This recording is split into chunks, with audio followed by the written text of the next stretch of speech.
welcome back with me, Mr. Roy. I'm so happy to meet you all this morning. All right, ninth graders, we are going to continue our lesson. Yes, we are still talking about chapter 2.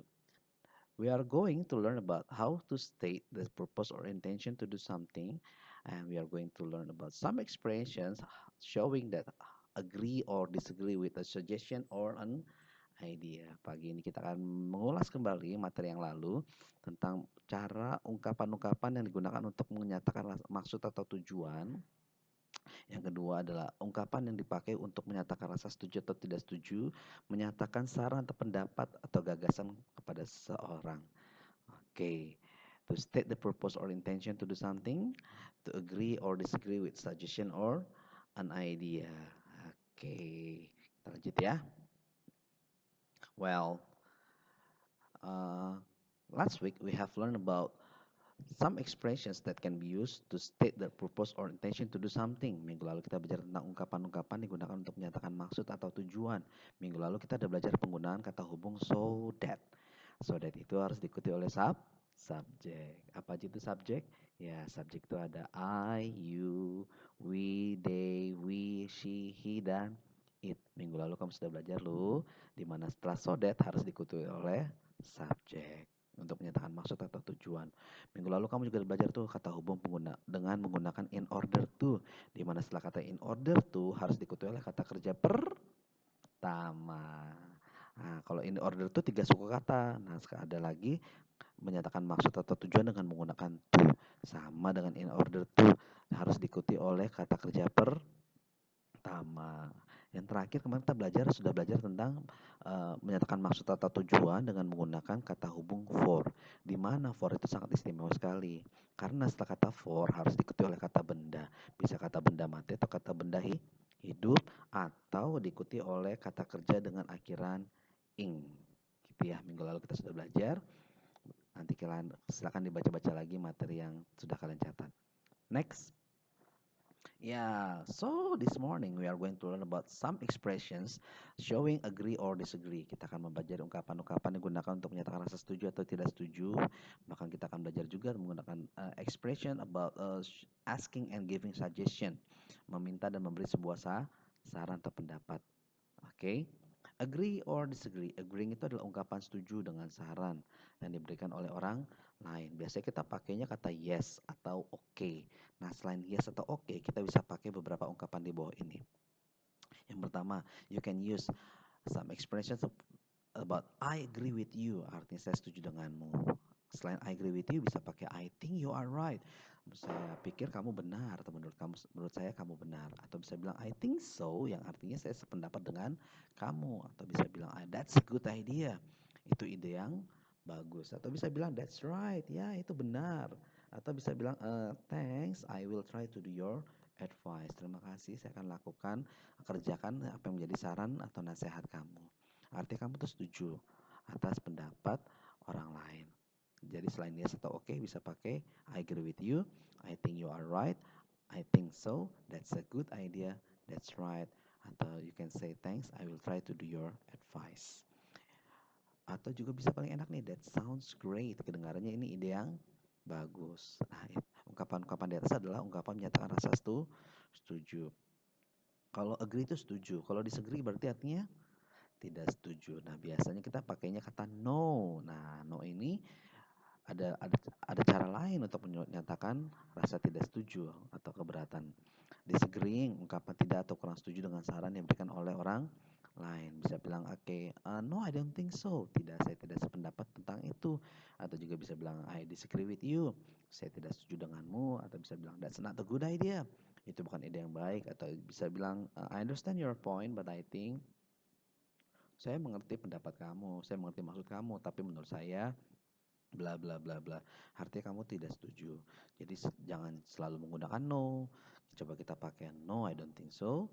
I disagree with you. That's not a good idea. I understand your point, but I think. Nah, silahkan digunakan supaya kamu lebih kaya dan lebih luas dalam berbahasa Inggris. Nah, next. Sekarang kita belajar tentang ungkapan asking suggestion, meminta saran atau pendapat.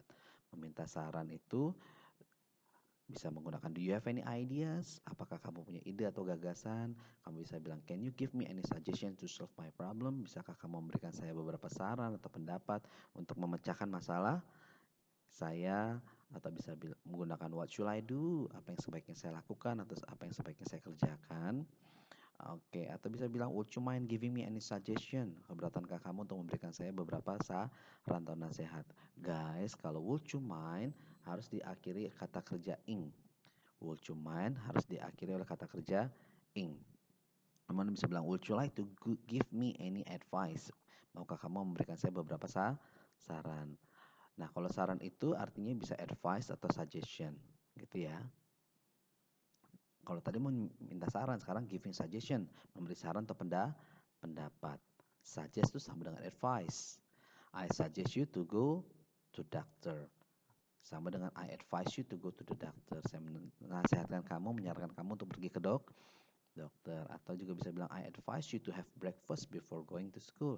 Saya menyarankan kamu untuk sarapan dulu sebelum pergi ke sekolah.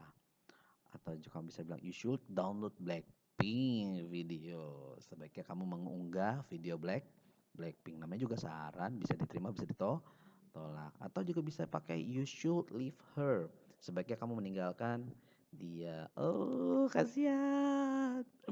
Atau bisa bilang pakai you ought to do more exercise. Sebaiknya kamu melakukan lebih banyak latihan. Jadi should sama dengan ought to.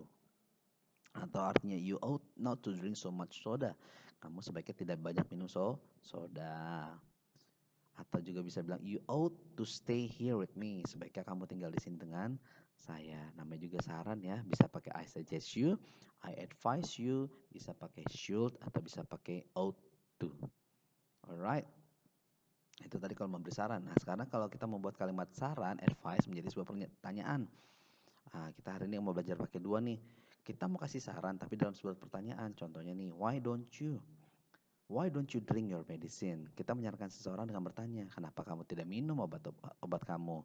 Atau why don't you go to school today? Kenapa kamu tidak pergi sekolah? Jadi kita kasih sarannya lewat sebuah pertanyaan. Why don't you? Nah, kalau how about you ini dikasih kata kerja akhiran ing. Oke, contohnya how about going to the cinema this weekend? In bahasa it means gimana kalau kita pergi ke bioskop akhir pekan ini? Kasih saran tapi dalam bentuknya pertanyaan. How about itu dikasih akhiran ing. Next, saran kedua bisa bilang how about leaving him some more money? Gimana kalau kita tinggalin dia sejumlah uang? Ngasih saran tapi dalam bentuk pertanyaan. Bisa pakai why don't you, bisa pakai how about dikasih kata akhiran ing. Alright. Next model dialogue. So there is a model. It is between Annie and Hiro. Annie, hi Hiro, how are you today? Hiro said, I feel disappointed. Annie said, what's wrong with you, Hiro? I got bad mark English examination yesterday. And then Annie said that don't be sad. I'm certain you can get better score next time. And I think you should study harder. Hero said, thank you for your suggestion. And Annie, it's okay, don't mention it. Jadi waktu itu si Hero merasa sangat kecewa sekali karena nilai ujian bahasa Inggrisnya jelek. Tapi Annie adalah teman yang baik. Dia memberi semangat, memberi motivasi, dan menyarankan si Hero. Sarannya apa? Ya, I think you should study harder. Sebaiknya kamu belajar lebih keras lagi. Dan Hero merasa terima kasih pada Ani karena sudah diberi motivasi dan diberi saran yang baik. Dan Ani bilang, it's okay, don't mention it. Selain menggunakan kata you are welcome, kita bisa pakai don't mention it. Alright, guys. So we are going to close the video by telling you about the next activity. Yang pertama, you are going to write important matters on your English notebook. Kamu harus mencatat informasi ungkapan-ungkapan tersebut ke dalam buku catatan bahasa Inggris kamu. Ya, takutnya kamu lupa, nanti malah repot. Kemudian setelah itu kamu akan mengerjakan beberapa tugas penilaian. Ada yang dalam berbentuk Google Form dan bentuk quizzes. Semua penilaian itu dinilai. Oke. Nah, minggu depannya lagi kita akan mengadakan ulangan. Ulangan ini adalah English Test 1, diambil dari chapter 1.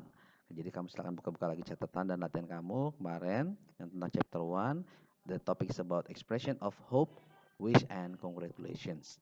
Dan bisa mengingatkan lagi KKM-nya harus di atas 70. Guys, setiap nilai tugas dan nilai ulangan yang di bawah 70, kamu bisa kerjakan kembali link penilaiannya terus menerus sampai nilainya di atas